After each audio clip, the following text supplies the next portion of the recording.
And we are live. Welcome back to the LOOPcast. Today we have a great show lined up for you. It's Tom, Erica, and Josh. We're going to be talking about the tragic DC plane crash. More details have emerged. President Trump has addressed the nation at this point. We're going to be talking a little bit about the confirmation fights, Kash, Tulsi, and RFK Jr. And I have to say, I got one of maybe my favorite emails I've gotten in a long time from a fan. I'm really looking forward to answering it. I appreciate her candid and very open-minded email about the question of women in combat. So before we get into all that, how are we feeling today on this Friday? Oh, I'm so glad it's Friday. I'm I just I intended to spend some time watching RFK this week, and I enjoy watching those. I'm a nerd, but our hot water heater went out, and that sort of threw a wrench in the whole. We have hot water, we're good, but these things happen. So I'm glad it's Friday.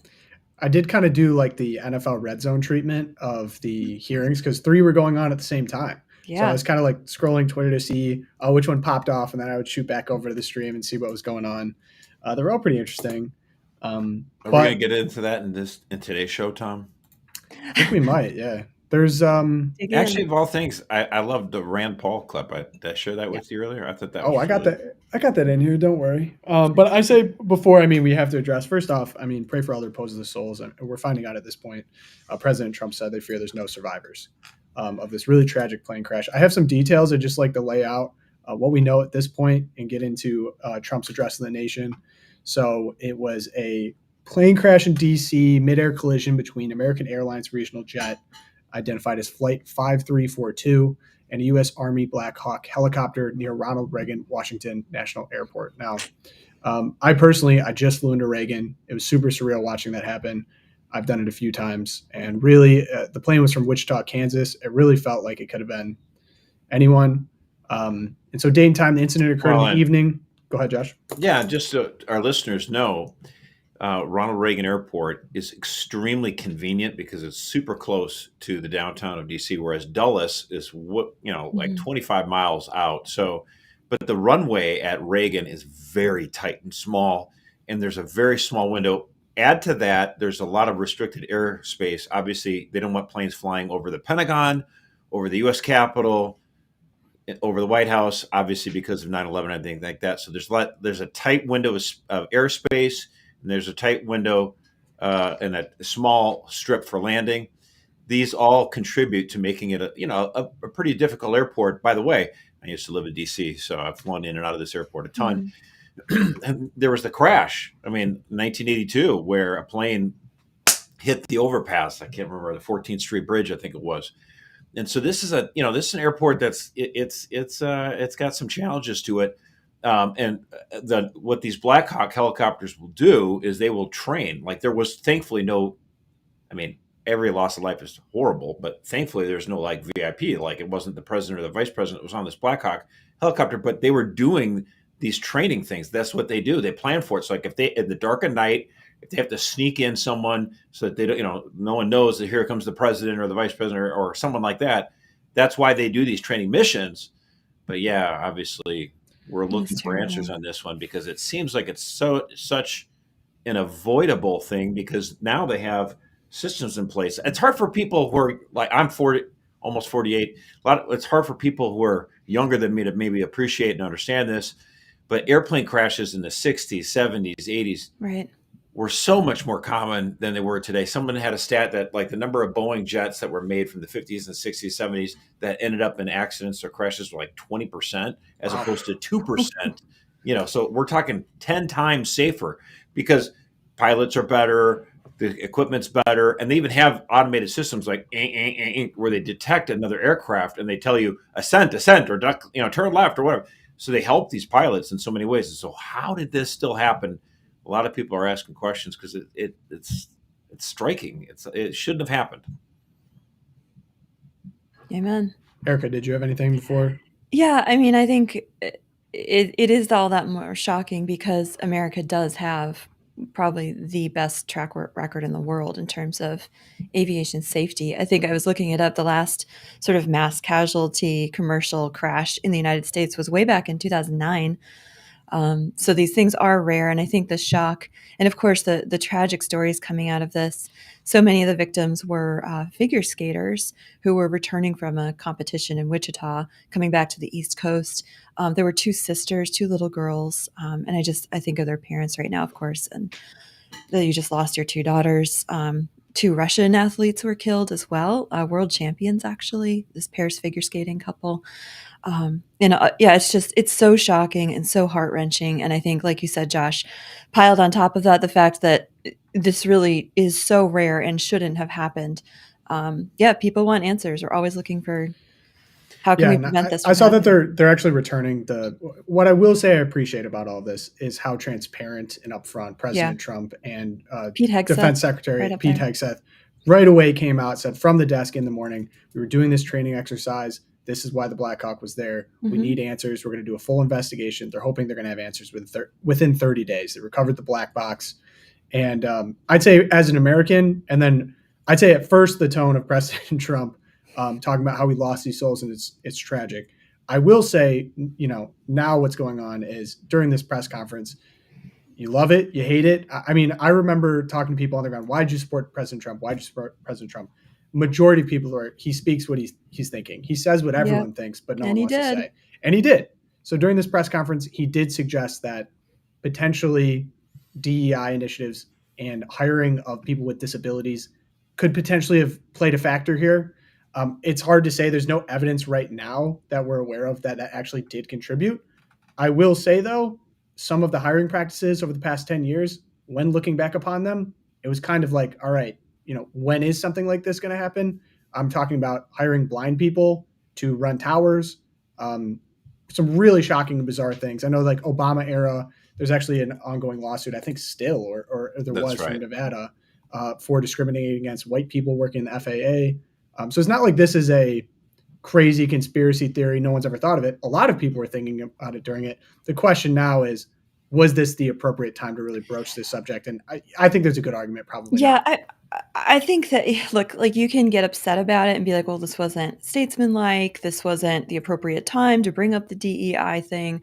And would I have done it? I don't think so, but I'm an armchair quarterback here. And like you said, why did people vote for Trump? I mean, this is what you get with him. He says what's on his mind. And here's the other thing. All these like Democrats who are out on Twitter today being like, this was so inappropriate. He's politicizing a tragedy. You don't get to bring up gun control and taking away Second Amendment rights every time there is any kind of shooting in the country. And then be like, and Trump can't bring up his agenda when the plane crashed. Okay, so I'm glad you brought up that point, because in general, when there's a school shooting and a liberal says, this is why we need to ban guns, I don't actually like it when conservatives say, the bodies are still warm. How could you say that? My problem is it's a completely ineffective thing. But exactly. And I think their arguments are sort of like grade school arguments. This is why we need to ban all guns. I just don't think it's serious. I think it's a stupid idea. But I don't have a problem with them thinking it, because in their mind, they're like, we have school shootings because we have guns. Let's get rid of guns. Very simplistic, very wrong. But I don't have a problem with them. Hey, the bodies are still warm. So this is what I'm saying. Like when Trump says this, like, well, this is what we get because, Obama said no to an entire class of graduates who passed the test. And they're like, oh, we didn't like that. So they threw out the test and wouldn't let them become FAA operators because they're too white. Like, really? That's the problem?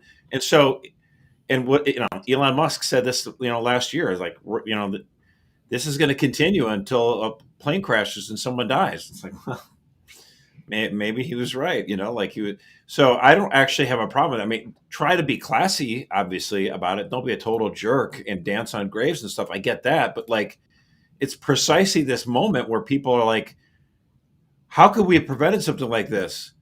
Yeah, let's talk. And by the way, when it happens when a school shooting is, just saying, don't talk about solutions. Let's just pray. That makes it sound like we're idiots. Yeah. We should have solutions too. Maybe our solutions should be like, hey, let's actually teach morality in schools again, because education isn't just about learning stuff so you can make money for a corporation. It's a moral foundation. And because we won't let anyone pray in public schools, we have to find at least some way which we inculcate a sense of belonging. that people feel like they belong. So yes, have solutions, talk about it. Don't be afraid. This is the time to talk. Exactly. Yeah, and I will say too, it's funny you talk about rhetoric or reactions or things like that. It feels like, okay, during the Obama era, when they were discriminating against white people in the FAA, if you were to speak up and say, hey, this doesn't make sense, the standards are too low and it's discriminatory, you were, racist, ableist, according to the media, that's what you were if you were to speak up about this. And then when something like this happens and you're like, hey, maybe it's because, we're hiring blind people to do stuff in the FAA, you're again racist, ableist. It's like no matter what you do, you're kind of over the barrel. So I actually see some. You want to talk about tact, whatever, all that's out the window with Trump. Trump saying what everyone's thinking, and then basically allowing that conversation to get bigger, and he himself pledging we're going to completely root that out of the military, out of the FAA, out of all of that. I mean, the guy in charge, John P. Benison, is blind, gay, albino, and he's in charge of all of the hiring for the FAA. So it's like telling people to tell themselves that their eyes are lying to them. I don't think is helpful either. However, national tragedy, no doubt. I mean, hard day for the nation, no question. Look, I want to try to provide opportunities for all people, even people who are disabled, but just can't you think in your head, like somebody who is actively blind, having them being involved in any powerful position involving, I don't know, aviation and the successful navigation of planes and they land. Like that is just, come on, dude. Like what? I mean, frustrating all around. I mean, revolution of common sense. Let's bring it back. The National Transportation Safety Board is leading the investigation. And again, they're expecting to have a preliminary report in 30 days, final report, potentially taking 12 to 18 months. Could be a long time. I believe, didn't Trump use this opportunity to immediately appoint someone to a new position? Yeah. I don't know, but I know that, we have, he gets sworn in by Justice Clarence Thomas. Sean Duffy became the new Secretary of Transportation. He takes pictures with his family. This is great. And then literally 2 hours later, this happens. He's thrown right into the fire. Yeah. And Hegseth wasn't, as you mentioned, just got there.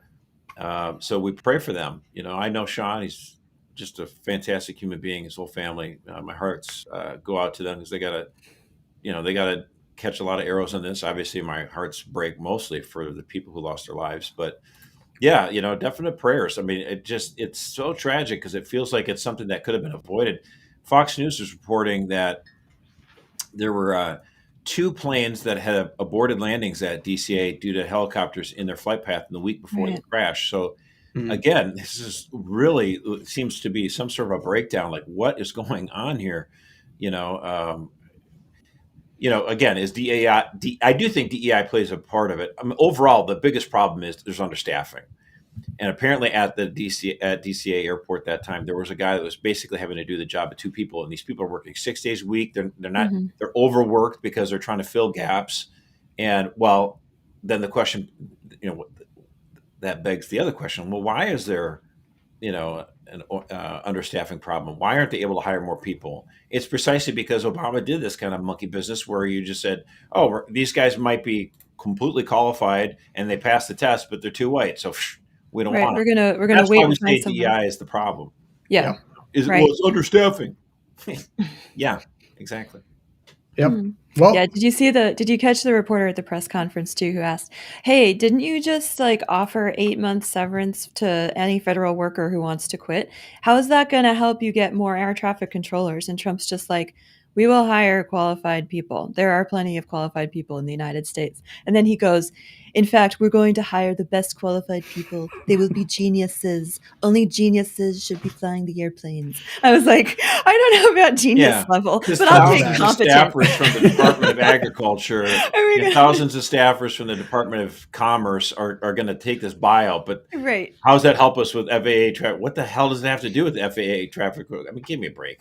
It was so, Yeah, it was a wild press conference. I mean, my favorite part was the clip where the guy's like, are you sure DEI played a role? He's like, yeah, because I have common sense. And I was like, Trump is back, dude. Just shoot him from the hip. Let him say whatever he has to say.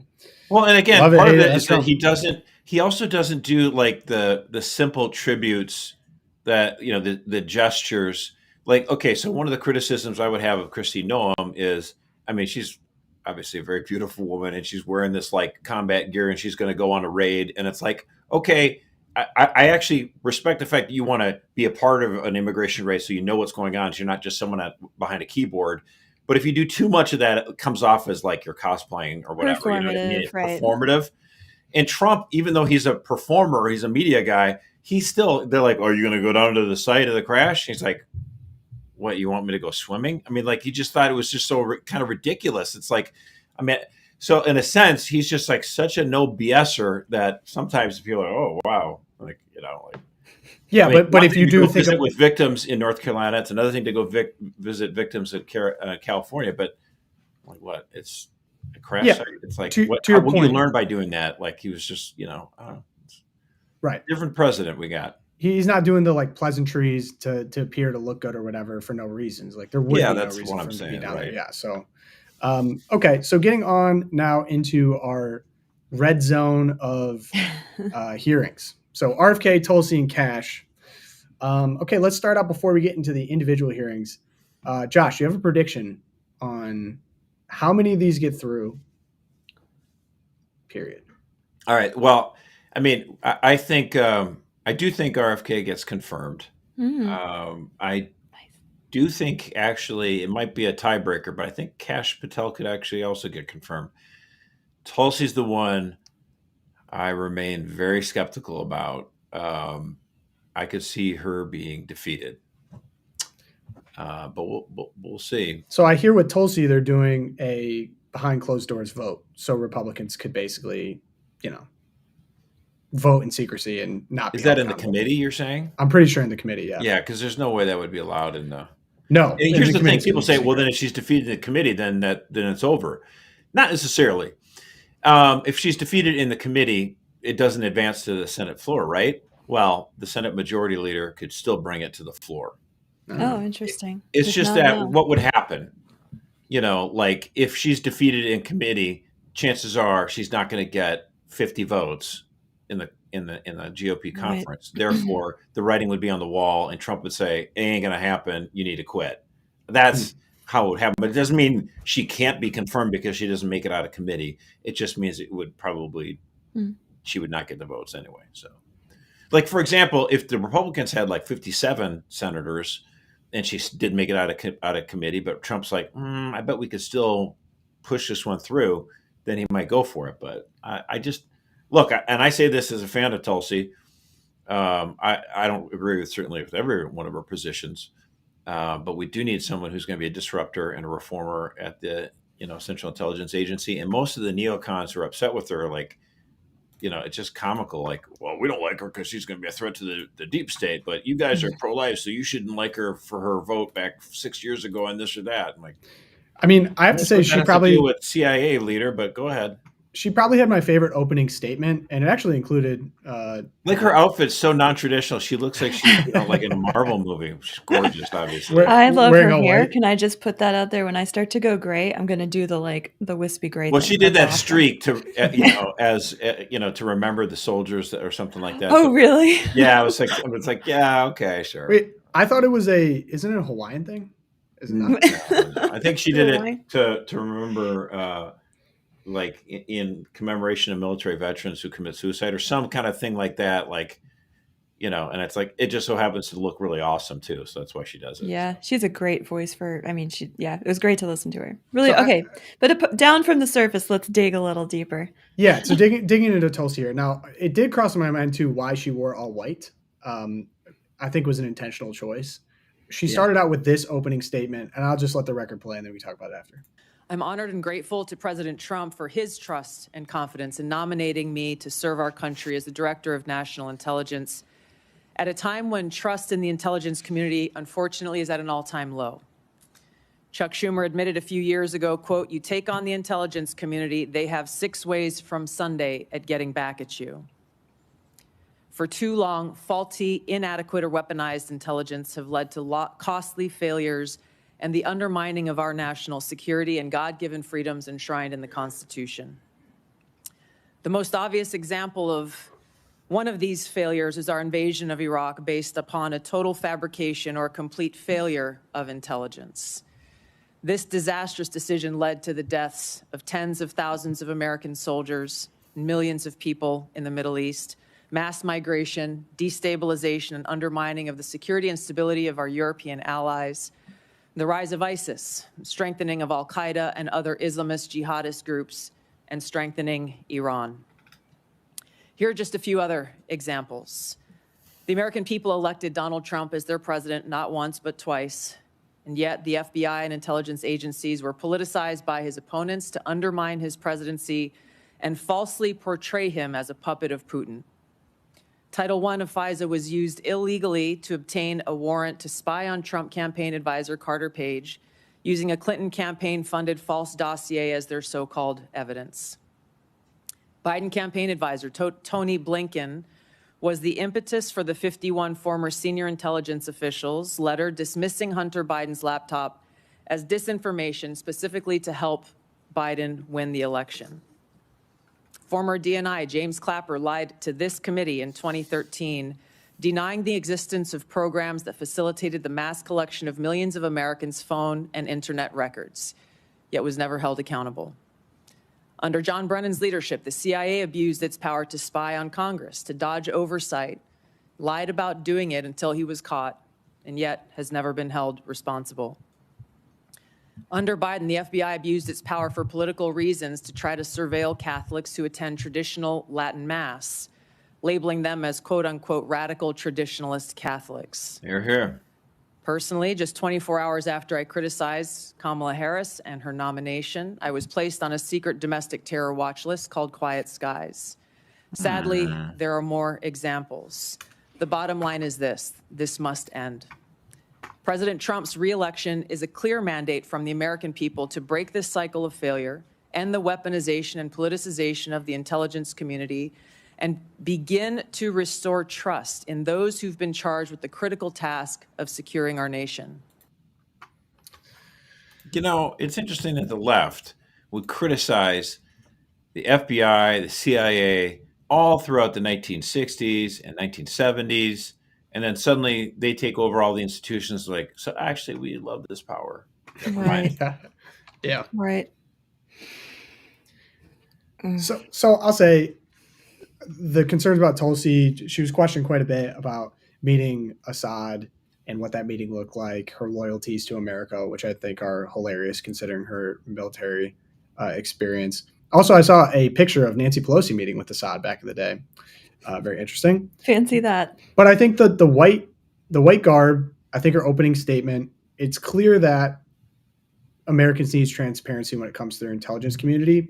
And even if she doesn't get through because of lack of experience or squishy Republicans, I see this as an opportunity to broadcast continually a lot of these failures of the intelligence communities, the abuses, how bad it is, to just put that more in the American conscious. I think people have felt it, but it's really hard to understand the true gravity of it. So I wonder if, even if she doesn't get through, if this was just a strategy play of Trump of, all right, we need to put this in front of the world here, let people let this sink in, and maybe we sneak someone in behind.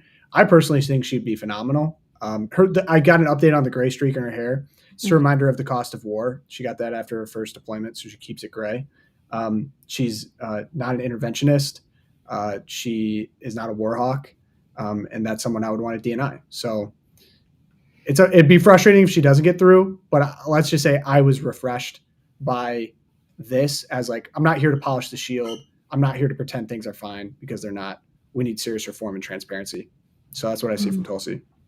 Yeah, I hope she gets through. Of the three, like Josh, I think she's the least likely, just because of what she represents and like massive disruption. Talk about, and she was a Democrat for so long, and I hope that she gets through. Again, we need disruption. This is what the American people voted for, but we'll see if the Senate agrees. Although if they could, who was the guy? I mean, you again look at what they voted for with Biden's cabinet and his staffing picks. Like everyone, come on, right? You can't vote for Tulsi though. Well, Rachel she Levine, represents, but not Tulsi. She'd be a threat to the regime. Yeah, she'd be a threat to regime. Exactly. State. Speaking of threats to the regime, Kash Patel. So, yeah. So my impression of Kash, I've never seen a dude more locked in. Like if you look at his eyes, His eyes are like an internet meme because I he's know. so locked in. I don't know how much caffeine this guy's on at all I times. was thinking that the whole time. He's like, It's much more than me. Like, this is exactly who I'd want to lead the FBI. Someone this locked in. So, I mean, he was put up. He actually has, they questioned Tulsi on experience. He actually does have a lot of experience in the Department of Justice. He worked for the first term of President Trump. So I'd say service less of a concern. He got hit more on the Government Gangsters book that he wrote about the deep state and targets. I think they were trying to get him over this trebuchet video of him like throwing a trebuchet. I mean, he does ridiculous stuff. No, actually, that was the problem. They said he took this like thing that it looked like a senator and he was going to launch it, and someone's like, "How dare he launch it from a catapult?" And Senator Mike Lee from Utah defended him. Goes, "That's not true. It's a trebuchet. It's not a catapult." Yeah, he didn't launch the senator from a catapult. He launched the senator from a trebuchet. Yeah, I mean that hearing was. I think everyone just like let down their hair because there were some funny moments. We had a senator with a bingo card, shows up with a Kash Patel bingo card. Tillis, yeah. That was, I mean, it was funny. Although Tom Tillis is totally a snake. Kind of I trust him as far as my arm. Yeah. I especially appreciated Amy Klobuchar. I don't know if you saw Amy Klobuchar questioning. Goodness. Amy Klobuchar, okay. I'm not even going to show the clip in which this happens, but she was trying to get on him about being against Bill Barr. And she's like, you have no loyalty. Bill Barr served the nation honorably, and you think that he's bad or whatever. And then I went back to 2019, and she was ripping Bill Barr. It's like she's some staunch defender of Bill Barr. She hated him in 2019. She's flipping around now to use this as a way to beat Kash. But then when Bill Barr criticized Donald Trump in 2020, then she's like, see, he's now good because he's attacking Trump. Why don't you like this guy who attacked Trump? And Kash Patel's like, shut up, dude. Yeah. This is my favorite. Well, and again, these questions are like, they're so loaded, Yeah. Answer yes or no. I'm going to give you a general this statement and a mischaracterization of what I said. I encourage you to read the rest of the interview. This is why snippets of information are often misleading and detrimental to this committee's advice and consent process. If you consent, I would love to have 5 hours of questions, and then I could read the whole transcript. You've got 2 minutes. Wow. Hello, darkness,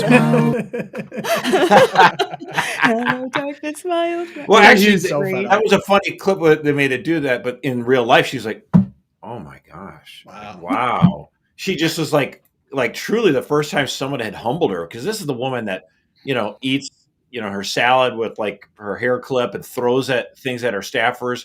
Everyone says she's like the worst senator, like the rudest SOB. And so like the fact that she was treated with disdain by a nominee who's trying to get her vote, he just is in total I don't give a crap mode. Yeah. You have 2 minutes. Just couldn't believe it. Like, what?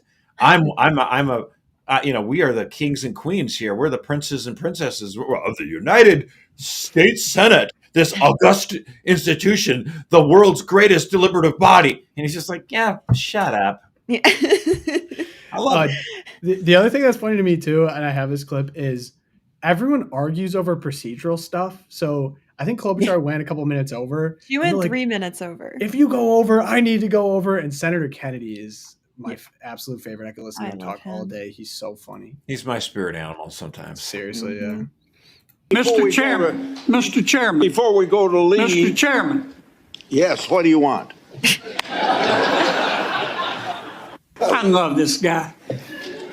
Mr. Chairman, I'm like Senator Tillis. I mean, if we're going to start this, I want an extra 3 minutes. Well, now, my friend Senator Klobuchar went 3 minutes over. So, here what you're saying is the chairman wasn't a very good chairman by not shutting her up. But I've gone through this before, and I think I know how to handle it. And get I think you're a star-spangled awesome chairman. I just want to say that for the record. But if you're going to let somebody over there go 3 minutes over, I want my extra 3 minutes. Well, let's see if it's abused by anybody else before we make that decision. I'm just telling you, I'm going to abuse it. Well, I'm not going to let you abuse. This is like a Seinfeld episode or something. It's great though, because look at this. Senator Grassley knows he's basically saying, every time every once in a while you have those conversations where the words that people are saying to each other are one thing, but there's an underlying message. And basically, Chairman Grassley is like, well, I'm old as dirt, and if I'm seeing us shutting down this nice young lady, then I'm going to look like I'm an evil old man. So please don't make me have to do that. That's basically what was going on. And Kennedy's like, yeah, I know that, but I want to grandstand a little bit and have a little extra time too. And basically, I'm saying this so that as a warning shot that other Democrats don't try to take their extra 3 minutes too. So, I mean, it's, Yeah, and someone, Leslie in the chat, and I completely agree with this. I was shocked at the age of all of these senators. Like they're so old. Collins, I think, has to be close to 90. And you could watch Blumenthal. Blumenthal was asking questions, and his hand was shaking like this. And look. It's all that PTSD from not going to Vietnam. But I have to say, like, listen, I have nothing against Susie's only 72. She's practically a young piker compared to some of these guys. I know. I have nothing Chuck against Grassley, I old think he's people. 89. I don't know. These people are old. Dick Durbin, super old. His old. questioning was horrible. But I'm just like looking at these guys, and I'm just like, when is it time to retire? Like, you're older than my grandparents, and I cannot imagine my grandparents in the Senate. I think they'd probably do a good job, but I wouldn't want them in the Senate. It's time. Chuck Grassley was born the year FDR was sworn into office. Crazy, man. Unbelievable. He is 91 years old. So I've actually man. advocated. I mean, like, look, I'm busy working with Catholic Vote or whatever. But if anyone wanted to, hey, here's 100 ideas on how to make our government better. One of which I would recommend a constitutional amendment. 80 is enough. Yep. 80 is enough. If you're 80 years old, say goodbye. You don't serve on the Supreme Court. You don't serve in the White House. You don't serve in the House or Senate. And if you want to, grandfather it, so everyone in there can stay there. But then once it's the only way they'd let that through. Oh my gosh, it's locked in. Yep. All right. So final point, RFK Jr. So here's the thing. My general thoughts on RFK Jr. He would be the Secretary of Health and Human Services. He had the most grassroots support, in my opinion. There was people in there like clapping and laughing. I don't see that at many. Josh, you may have watched more confirmation hearings than I have in my time, but certainly in my time, I haven't seen that many this week because I've been slammed. But yeah, but I don't ever remember that. Our friend Rachel Bovard was in there. She's been on LOOPcast before, and she said that look at the Maha showed up for RFK Jr. People were like laughing and mocking the Democrats as they asked their ridiculous questions, and it was great. There were some great moments. Well, it's kind of funny because, for my entire adult life, liberals like Bernie Sanders and Elizabeth Warren and all these people like so against these billionaires and trillionaires who run these big drug companies.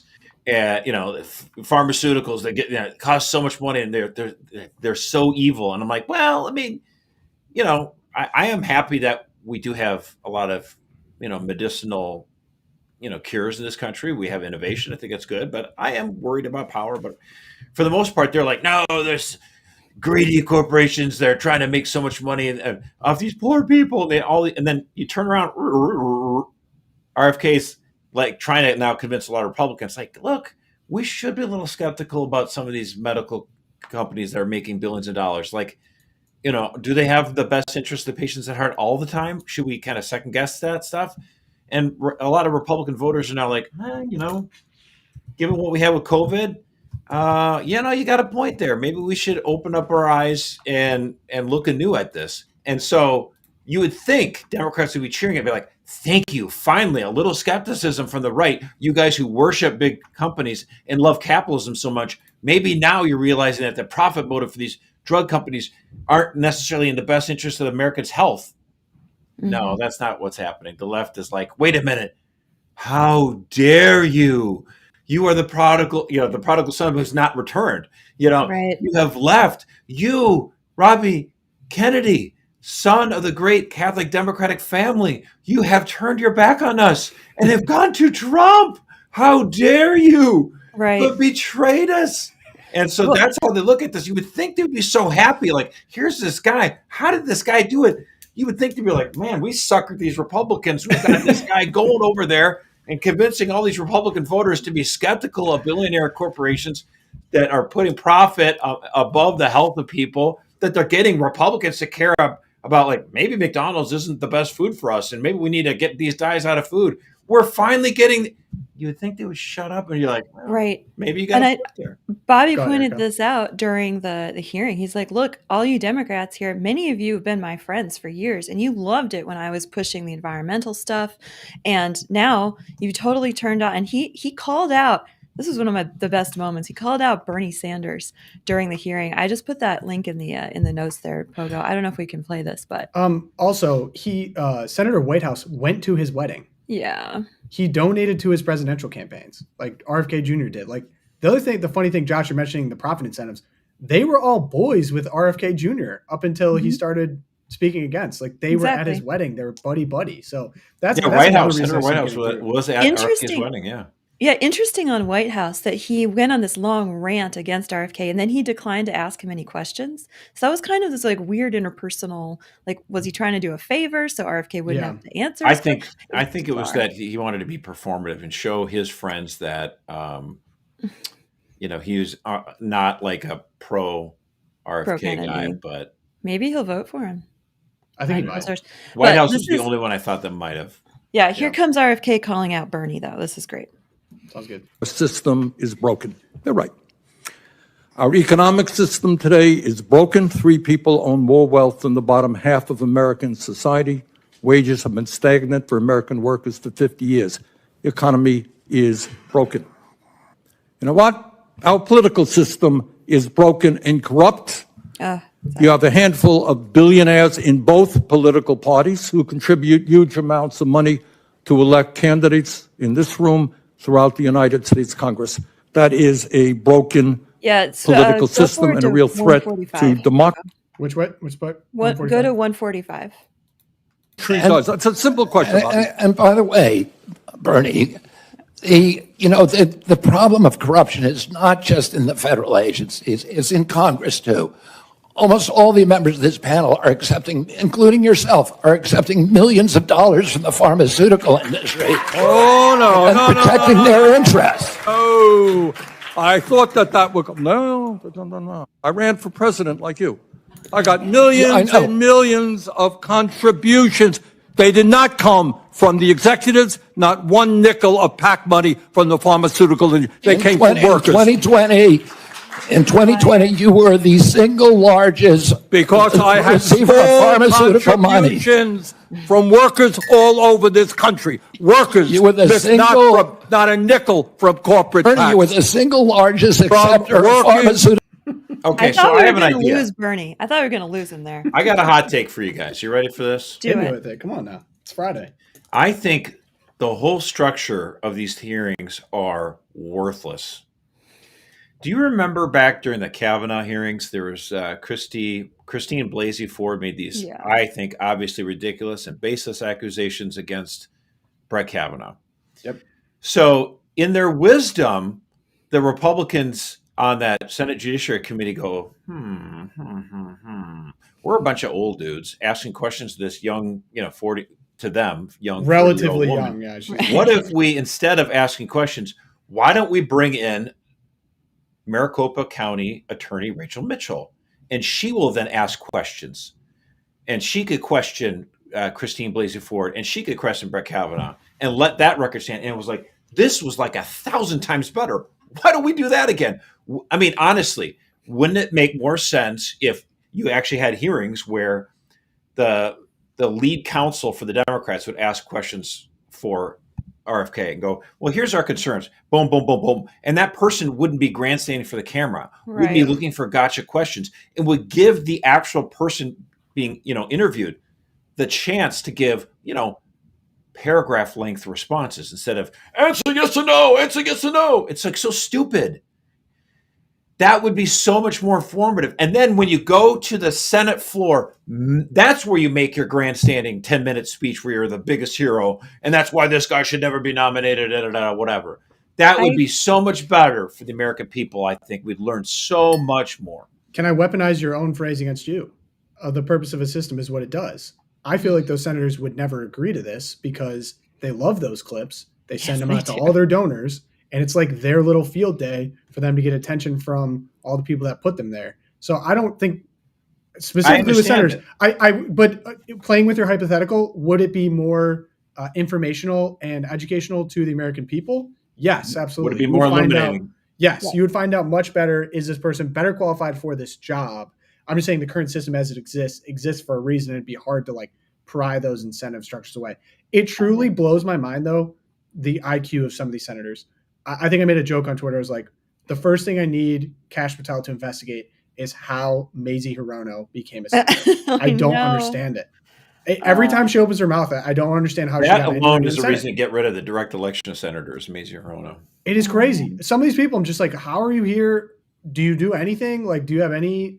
None of the questions are informative at all. Someone pointed out that Mazie Hirono has asked every male nominee so far if he has ever sexually assaulted someone. Yeah. And you're just like, what? See, that's why I would not. That's why Brian and not me have been nominated for something that would involve Senate confirmation. Because some senator asked me that, I'd be like, I would probably say something that would have to be bleeped for this family podcast. I would stand up and I'd walk out of the room. That's right. That's right. Yeah, no, I'm totally with Josh. I think that it would be better for civil discourse. It would be better for a self-governing people to go with Josh's method. But I would say I would want to grandfather in Senator Kennedy, because if I ever lost these clips of Kennedy, and when he retires and we do lose these clips, it will be a sad day because they're so entertaining. Well, the thing is after that, the question gets done, you could bring the senators in and they could all riff on it. And he could do his thing. That's okay. As long as I don't lose him. For sure. But I will say what I appreciate, and maybe this is like a new find for nominees, or Trump just lets them do this, but they fight back. Like we've talked about this on the show. Usually they're so docile, they feel like they need to be not actually really say anything, be nice to the senators, even if they're asking ridiculous, outrageous questions. Kash Patel is just like, shut up, dude. Like, and then realizes, oh my gosh, you can actually do this. You can actually fight back. They have nothing that they could do. It really doesn't change anything. It's not like they get kicked out for whatever reason. So I say that's actually refreshing to find some candidates with spine who are actually like, okay, this is ridiculous. I'm going to call it for what it is. Mm-hmm. It is ridiculous. And it's not the 80s anymore. Like we need candidate nominees who are going to push back. Totally. You have 2 minutes. How much time can we run a little bit long? No, I can't. Gosh dang it. All right. Well, maybe we'll kick Josh later, but we got to talk about JD Vance introducing the world to some Latin. So I'll share this. This went like nuclear viral. Father James Martin, of course, has chimed in, but here's the original clip that everyone's all fired up about. But there's this old school, and I think it's a very Christian concept, by the way, that you love your family, and then you love your neighbor, and then you love your community, and then you love your fellow citizens in your own country, and then after that, you can focus and prioritize the rest of the world. A lot of the far left has completely inverted that. They seem to hate the citizens of their own country and care more about people outside their own borders. That is no way to run a society. And I think the profound difference that Donald Trump brings to the leadership of this country is the simple concept, America first. It doesn't mean you hate anybody else. It means that you have leadership. And President Trump has been very clear about this, that puts the interests of American citizens first. In the same way that the British Prime Minister should care about Brits and the French should care about the French, we have an American president who cares primarily about Americans, and that's a very welcome change. So for listeners of the show, this is so elementary. Josh, wait, let me set this up. For listeners of the show, this is probably not rocket science. This is probably nothing that you've ever considered before. It's actually quite natural. Now, the reaction to this was from, and of course, everyone got in their little digs as like, I'm a Christian theologian. I have a PhD in this. Blah, blah, blah. And they're like, this makes no sense. So the one that JD Vance actually snapped on, which I love JD Vance on Twitter. So here we go. We got Rory Stewart, a bizarre take on John 15, 12, 13. Less Christian and more pagan tribal. We should start worrying when politicians become theologians assumed to speak for Jesus and tell us in which order to love. JD Vance quickly replies, just Google Ordo Amoris. Aside from that, the idea that there isn't a hierarchy of obligations violates basic common sense. Does Rory really think his moral duties to his own children are the same as his duties to a stranger who lives thousands of miles away? Does anyone?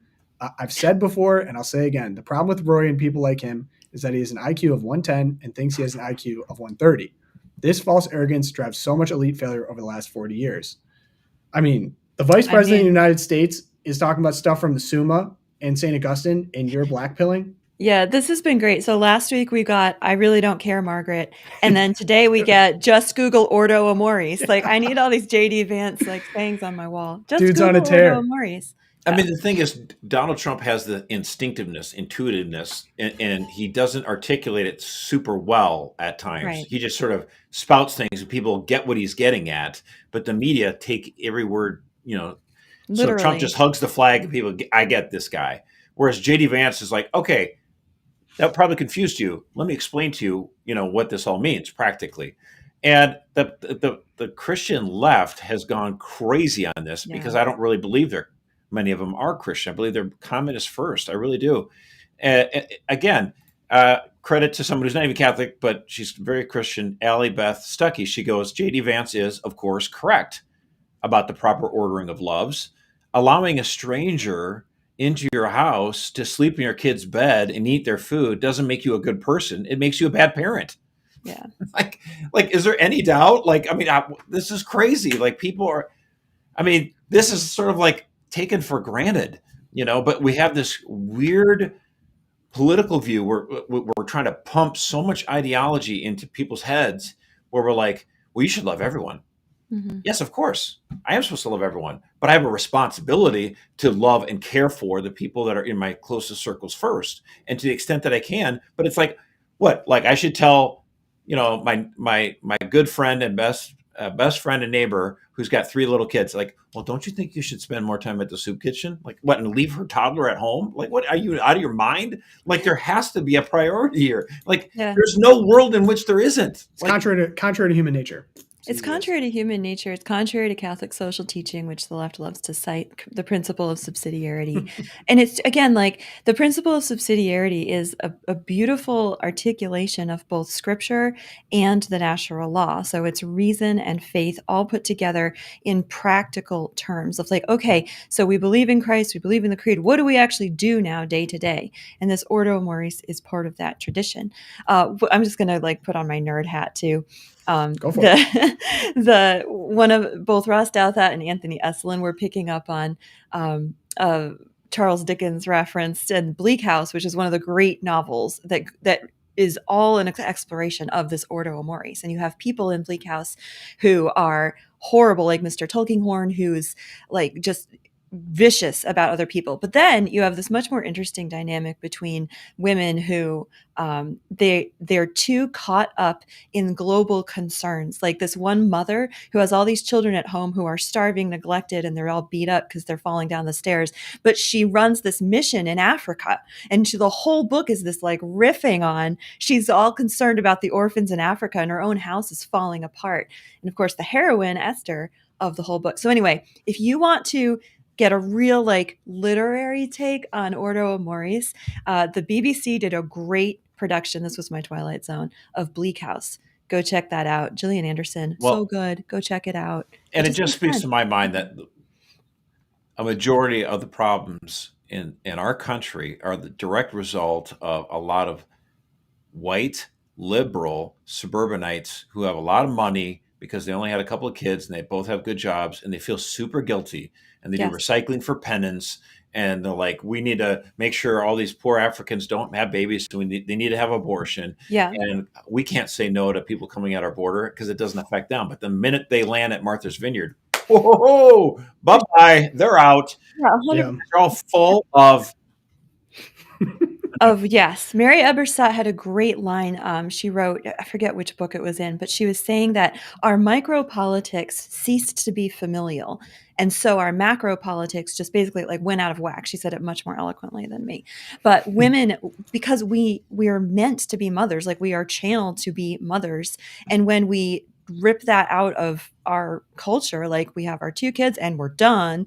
And when we rip out our families from the culture and we cease to love what's in front of us first, we misdirect it to these identities and these poor people in Africa. Anyway, so good. Mary Eberstadt. I'm going to find that too.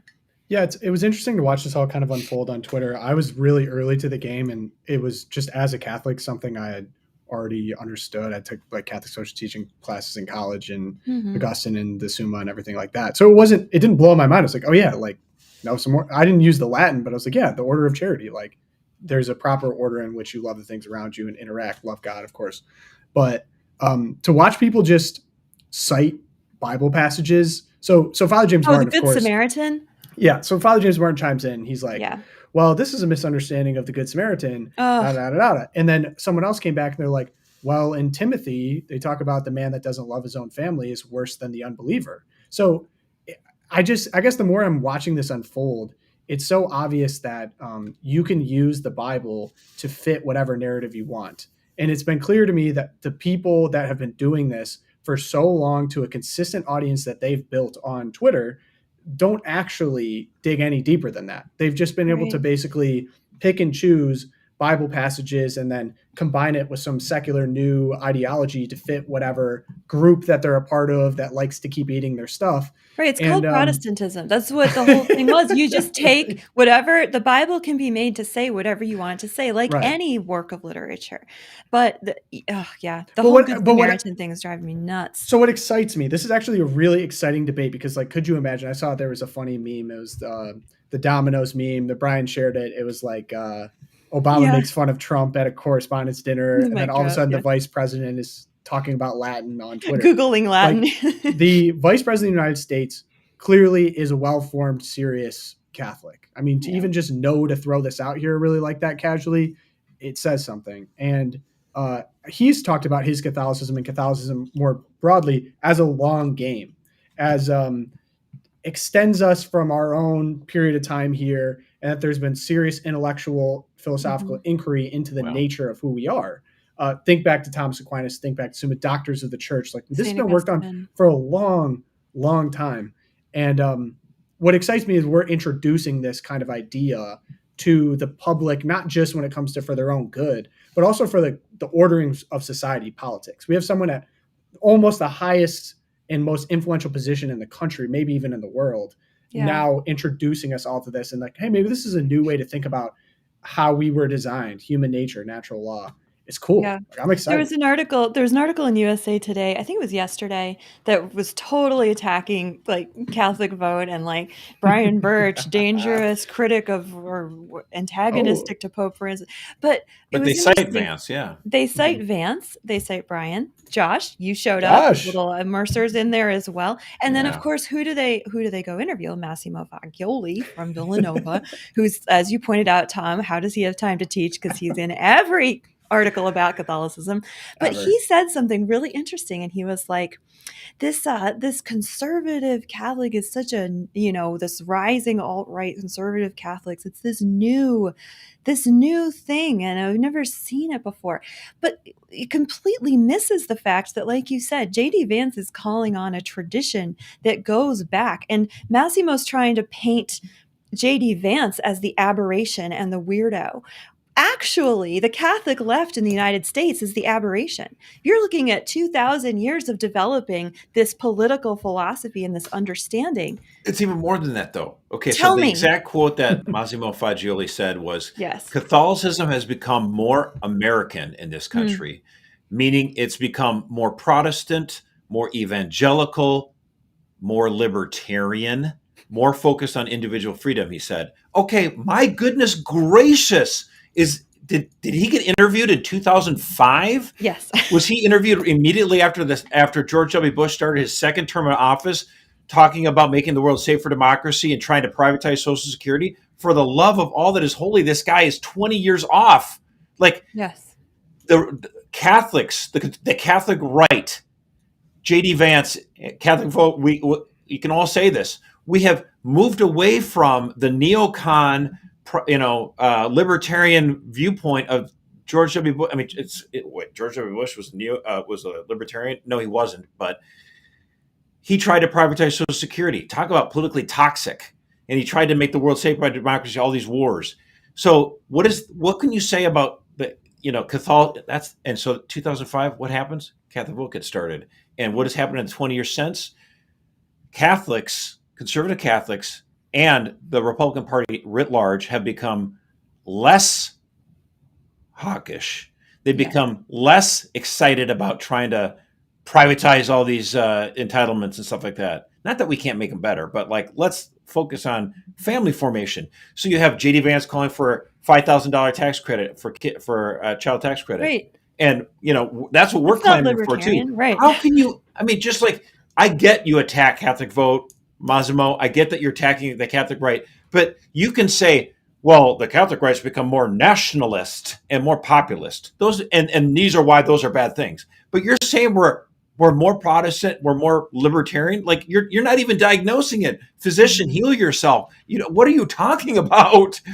Like you can say that Richard John Neuhaus, neocon Catholic movement in 2005 was bad. Like most people are like, hey, I like the guy, but yeah, we're in a different time frame. We're not Right. like that. It We was need to 20 be years ago. more family focused, more populist, more nationalist, less interventionist, less war. You would think you'd be like, well, I'm glad the Republican Party is less in loving war. Like, why wouldn't you be happy about that? Like a lot of Catholics today are like, gosh, John Paul was right. We shouldn't have gone to war with Iraq. You should applaud that. It's Trump derangement syndrome. When you say that the greatest violation of Ordo Amoris is sending our sons to die in foreign lands for reasons that are manipulations. You would think. That's all I have to say on that one. And then, yes, anyone who is anti-Ordo Amoris and thinks that we don't have ordered loves, my Venmo, I can send it to you after this. I have to pay my mortgage this month. So if you want to help out people you don't know, shoot it over. Send me some cash. All right, I'm going to do my Twilight Zone real quick, and then you guys can keep riffing if you want. Oh, boy. Sounds good. Yeah, we're going to answer a question after. So some people in the comments were like, oh, my gosh, Josh, you should run for the Senate in Michigan. Yeah, no, I am not going to be doing that. We can't lose him, too. Yeah, exactly. But there was rumors that former Colts head coach Tony Dungy, who's a native of Michigan, might consider running. He gets on Twitter. He's like, yeah, I don't know where this rumor came from. I'm not running. I live in Florida. I'm not interested. That's a bummer because Tony Dungy is a great American. Too bad. So we're not going to get the Tony Dungy, Pete Buttigieg Senate battle in 2026. That would have been Although awesome. Pete Buttigieg, so he was the recent Secretary of Transportation, right? And this plane crash happened. So what does he do? He updates his bio so it doesn't have the pronouns anymore. And the photo on there doesn't have him holding hands with his gay husband. It's now just like a scenic thing of Northern Michigan because he's not South Bend, Indiana anymore. He's from Traverse City now. Mayor Pete, moving north. Well, Josh, appreciate your contributions. We'll miss you, Mercer. We got to answer some questions. Peace. All right. So I will say one of my favorite questions we've gotten in a long time. Now we get to play. No, just kidding. Got anything you want to get off your chest about Mercer? I know. Can I just talk for one? No. Love you, Josh. Love you. All right, cool. So I'm happy I have Erica here for this question. Here we go. I'm gonna keep her anonymous, but I appreciate the email. Good afternoon, Tom. I'm a big fan of LOOPcast. Have been encouraged many of my family and friends to tune in. I became a loyal listener during my maternity leave. Side note, great time to have a baby is in September during election year / during college football season. Agree. I will take notes. I've just returned to work, which brings me to my question. Recently, the topic of women in combat has been briefly mentioned on the podcast. What are your opinions on this topic, and are there any church teachings, theologians, or books you could point me to for more information? My background, I'm a captain in the Air Force and a pilot. I train NATO fighter pilots, and my next assignment will most likely be a fighter pilot assignment. My husband and I try to keep our Catholic faith at the center of our lives. We work closely with the spiritual director for all our major life decisions. Neither our spiritual director nor our local priests / confessors have brought up issues with me being a woman potentially going to combat. To be honest, I've never heard of the church having a strong stance against this, St. Joan of Arc, but I am very interested in learning more. I don't believe the Catechism has any strong verbiage regarding such an issue, but I am curious about what you think. Thanks in advance. She has a sweet call sign. I'm not going to say it, but I was fired up on it. And before we get into any of these answers, thank you for your service. I really, really appreciate the way that you worded it. It sounds like you have an open mind, and I like to just answer to the best of our ability based on what we know. So I'm going to, of course, hand it off to Erica. What do you think? Yeah, again, like Tom said, thank you so much for your service. And I was thinking about this a lot while nursing the baby. So a very female like thing to do. And apparently, and I was thinking about it in terms of Edith Stein. So she's like my favorite go-to for like considering the questions about women in the modern context, right? Because obviously, like the church has beautiful teachings on women, like from all the way back the church fathers, thinking about Our Lady, thinking about the nature of the role of women, both in the downfall of the human race, Eve, and the salvation of the human race, Mary. But Edith Stein, she lived in the 20th century and has more to say to our particular time, as does John Paul II. But Edith was a female, so she actually said, she has writings about how there are in Catholic tradition, there is work that is more suited to the feminine genius. So she says all women are called to be mothers, either spiritually or physically, both. Obviously, that's part of the makeup of who we are.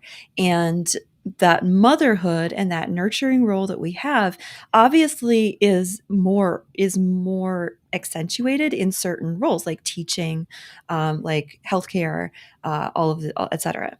But she also says there is no profession into which a woman cannot go.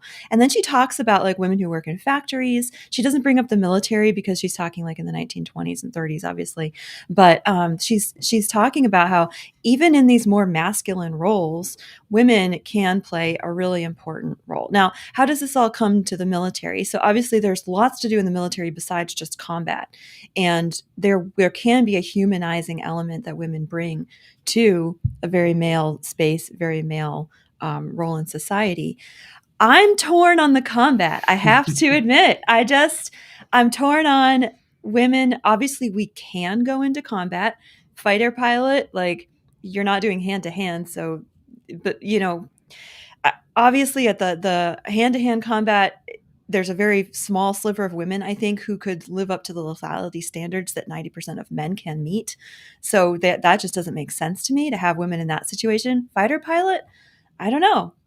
And this is really unsatisfying for everyone, obviously, but I'm struggling with it. I don't know. Pogo, do you have thoughts? Mansplain this to me? Oh gosh. It's funny. Is this a 10-foot pole? Do not make me, Erica.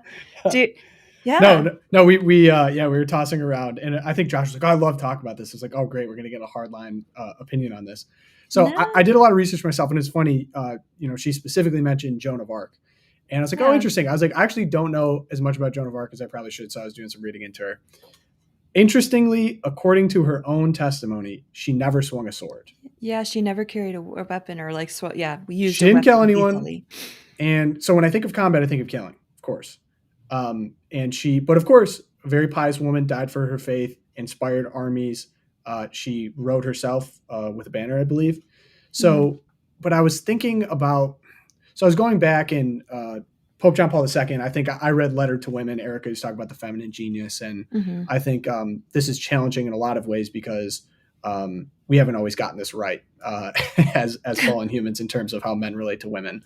I also did go back to Rerum Novarum, and I went back to Pope Pius XI. And I think Pope Pius XI spoke against military training of girls as being, quote, contrary to the very instincts of human nature. Is a direct quote there. Rerum Novarum specifically said, women, again, are not suited for certain occupations. A woman is by nature fitted for homework, and it is which is best adapted at once to preserve her modesty and to promote the good bringing up of children and the well-being of the family. So in terms of Catholic literature, that's what I found. I was going through practical arguments, and this is, I think, the approach the Trump administration is taking, is that standards to be in the military are going to be so high, most women most likely will not fit the standards for combat. But in some ways, an incomplete argument, because there's always going to be exceptions. There's going to be some women that are stronger than me, or stronger than everyone. And of course, this person emailing in fighter pilot, first thing that came to mind without swearing was total badass. I was like, this is insane. You're training NATO pilots. This is so sick. It just got me fired up. Obviously, you've accomplished a lot. And I don't think it's a bravery issue or a virtue issue either, because there are some women that are going to be, braver or whatever. I think the most complete Catholic answer to this would be a nature question. And I think the hardest thing with nature questions is it's so contrary to the liberalism that we've kind of drank in American society, that women are equal to men. They can do anything that men can do. And I don't think it's a question about could as much as it's a question about should.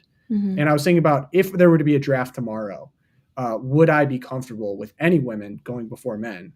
And I think because of the nature of woman being designed to bring life into the world and to nurture life, specifically in combat, I think it would be a travesty to lose a woman or a mother, or to imagine a woman and mother having to take a life.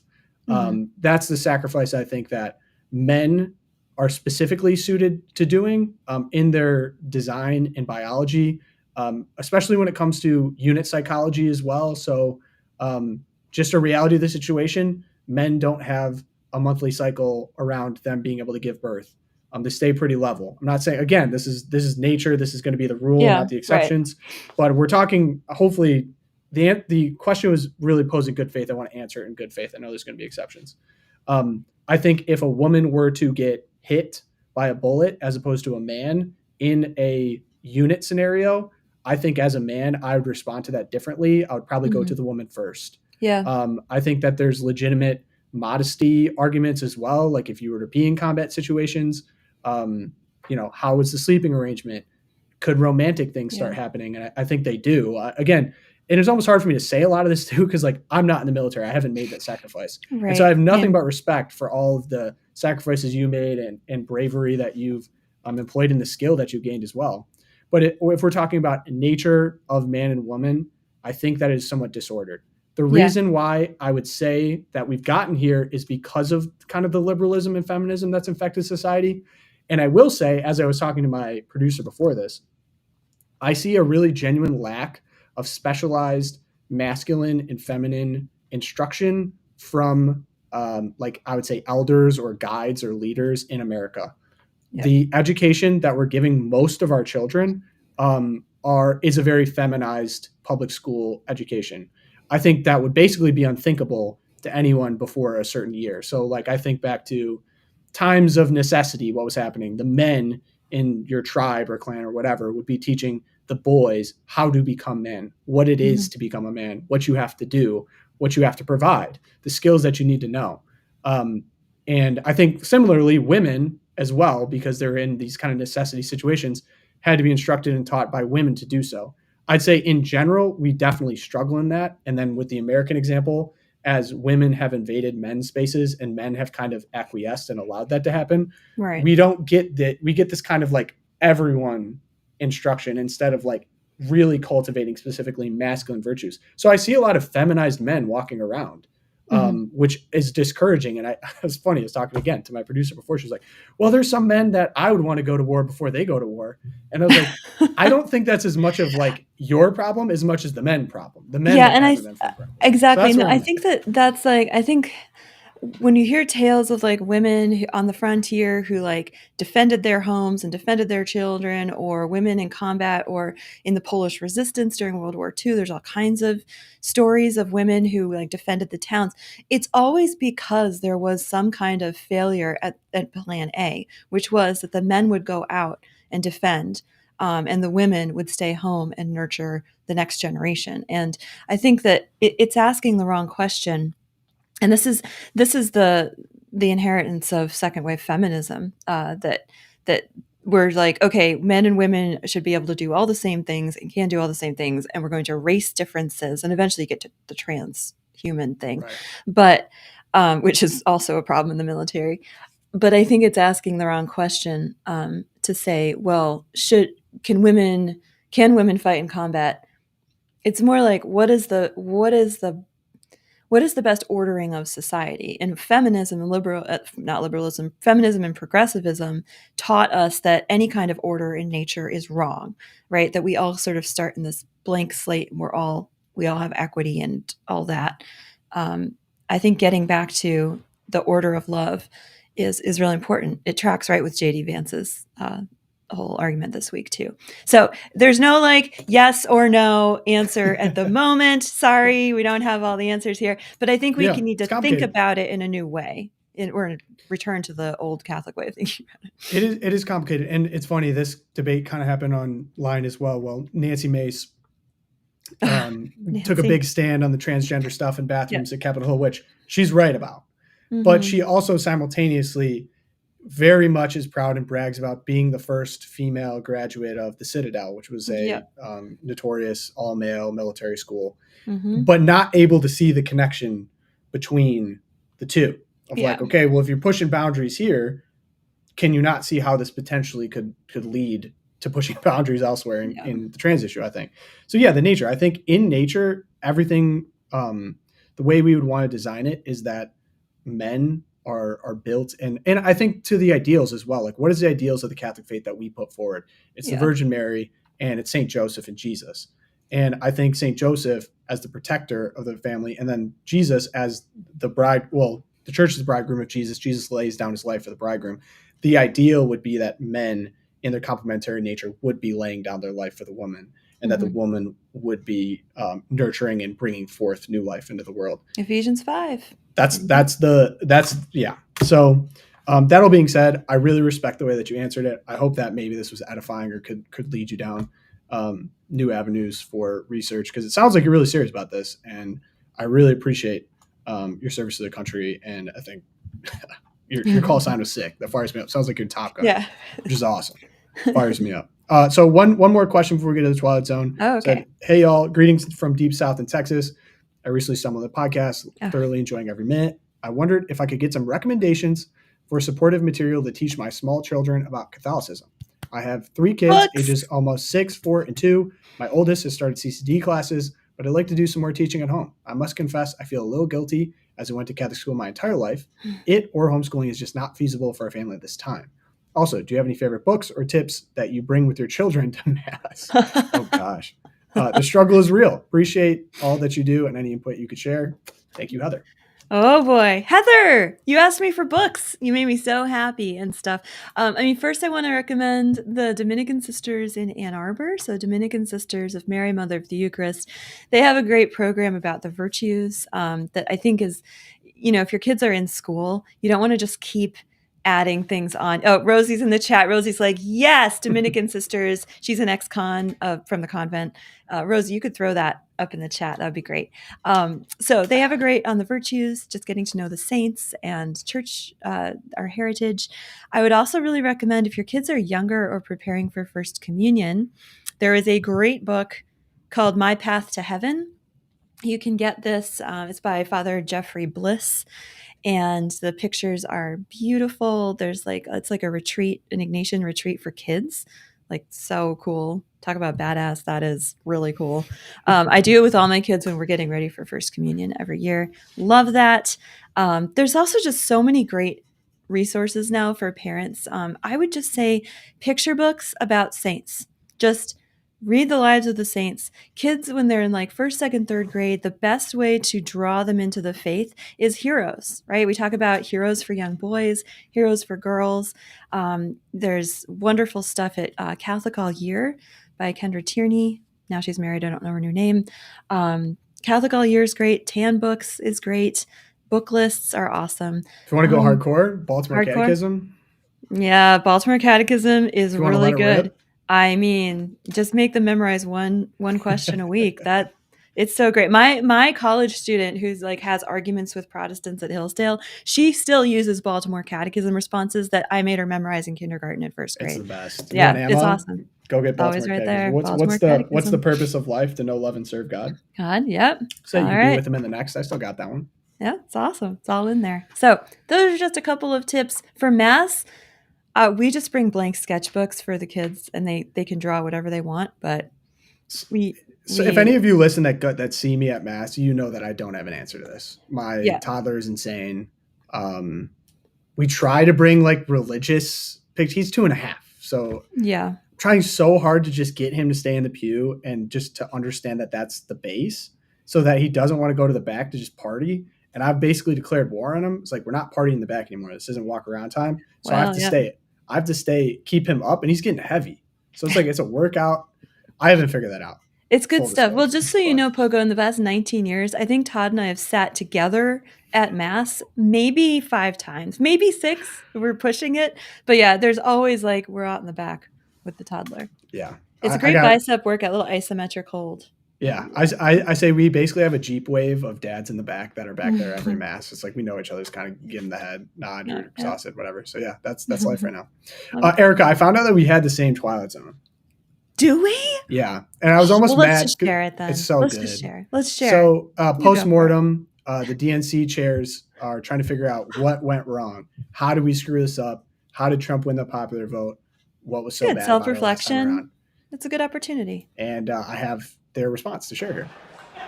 In this round, so I'm going to, I have a show of hands. How many of you believe that racism and misogyny played a role in Vice President Harris's defeat? They all raise their hands, and the whole audience raises their hands. Oh my gosh! This guy, who's this guy? He's telling him like it's like to cheer, like yeah, racism, misogyny. For the audio listeners, every single member that's potential leadership of the DNC put their hand up and are very excited about doing so. So yeah, I don't know if I almost don't want to correct them at this point. Nope. So I'm like, this isn't going to work. Going. Yeah. But then there was someone on the ground there, which is so funny. They were figuring out, what was going on at the DNC. Said, heavy rhetorical focus on diversity at today's DNC meetings. Real record scratches. Trump admin unwinds DEI programs with ours confident this stuff is an electoral loser. Unlike the other party that is demonizing diversity, we understand that diversity is our greatest strength. Oh my God. Outgoing DNC chair Joe Jamie Biden. Harrison before bringing the candidates out. Jonathan Capehart asked for a new show of hands. How many of you believe that racism and misogyny played a role in the VP Harris's defeat? Every hand goes up, and DNC members in the crowd also raised their hands. You all passed, said Capehart. And then a text from a Dem campaign vet watching this. That forum, good Lord, we're cooked. It's so true. There's the what's the Simpsons meme? Who's the character in The Simpsons? And he's like, am I out of touch with the voters because of woke ideology? And he's like, no, it must be them. They are the racists and misogynists. No, it's the kids. Oh man, I'm like, yeah, I don't even know if the course correct at this point. And then this has been fun, just Eric and I time. I part of my job here is riling up my co-hosts, so I have final cherry on top rile up. Little House on the Prairie. So Netflix is going to reimagine the Laura Ingalls Wilder book series coming to Netflix. Part family trauma, part survival tale, and part origin story. The series will offer a kaleidoscopic view into the struggles and triumphs of those who shaped the American West. Oh boy. Any thoughts? I have so many thoughts. If they do to Little House on the Prairie what they did to Anne of Green Gables, I mean, I need to just let it all burn down. Netflix is just crazy. Like they put everything out there. They just generate content and 99% of it is utter crap. And what's there to reimagine? Like why do we have to reimagine classics? Why can't we just let them be classics? This is a woman's voice recounting her childhood. Like what right do you have to reimagine her life for her? That makes me so angry. Like write your own fiction about the American West. Don't take someone's autobiography and just like rip it. It makes me so. And maybe this is where I diverge with the libertarians. I think we should actually have laws against. We should institute certain works as like classics of Western civilization and say you cannot reimagine them. Actually, you can only just imagine what they are. That's it. That's can only listen and learn. What's that? We should be a listening church. We should be listening readers. No more reimagine. Like I won't be able to take just a moratorium on reimagining. Like if they make Pod gay, I'm out. I'm actually probably out in general, but I think you are. I think you've shot your wad on that. Yeah. All right. No, thank you. Okay. Great episode, guys. Maybe we do Eric and Tom go long on Fridays. This has been fun. Yeah, we missed Josh. Josh was busy responding to hit pieces about Catholic vote, which is right. That's a luxury he gets to partake in. I don't have to do that, which is nice. I get to toss bombs. Kind of glad. Yeah, right. So anyway, if you want to help out the show, subscribe on YouTube. That helps out a ton. You can email me. I really appreciated the email, as I said. Nothing but respect. LOOPcast@catholicvote.org is where you can do that. If you want to become a champion, it's the best way to support us. catholicvote.org/champions is where you can do that. But pray for us. Pray for Loopcast. Pray for all the repose of the soul and families of those who lost lives in the DC crash. Such a tragedy. I can't imagine what their families are going through. So pray for them. Pray for the show. St. Thomas More, St. Thomas Aquinas, Our Lady of Guadalupe. Pray for us. I believe actually St. Thomas More. Maybe I threw in Aquinas this week because you threw in Aquinas and you missed Fidelis. So St. Fidelis, pray for us. I was thinking of JD. All right. We need more saints in our panoply. Yes. Amen.